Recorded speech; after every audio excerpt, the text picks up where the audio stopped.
Maingod to sa tanan no, niya ta karon ma'am sir sa Binugaw Turil sa Sitio Santo Niño. Na dire karon si Sir Ayan nagsuffer sa piyang prostate no for pila ka years sir. Daga na ni ako siguro mga 7-8.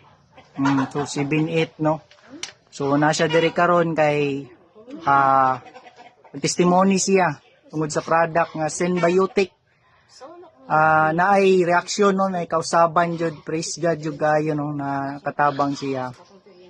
So nadalo no si Sir Ayan. Sir, unsay imong gibati sir tong wala pa kakainom sa product? Sakit ang akong puson niya.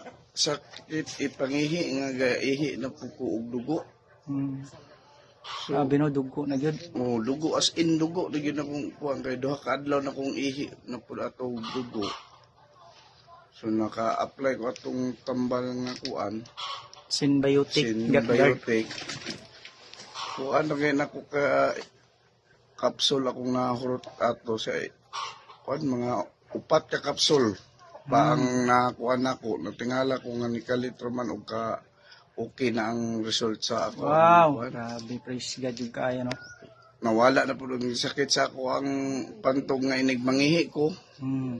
As in okay na nga kuan, matong nagpakuan ko sa doktor. Natingala pud ang doktor nganong kalitra daw nga nawala dayon ang kuang kuan. Kung nga epektibo gid itong nga tambal nga kuan nga wala gani nako gi kuan gyud nga tagduha taga inom nako gi isa-isa lang nako kay nagtipid lagi kay isa-isa. Pait pamangyo kayo og kining kuan financing. So okay ning kuan, okay ang iyang resulta nga kuan. Wow, indot kayo gino. So naka-desisyon na pud mi nga og kuan. Muna amo na pud Padayon na yung kuanan budgetan na pud namo nga dili na mo ingon nga maundangan ang kuan. Kay gwapo man ang iyang reaksyon. Isa pa kuanan pud ako nga okay kay adisir ko makainom pag pila lang ka minuto.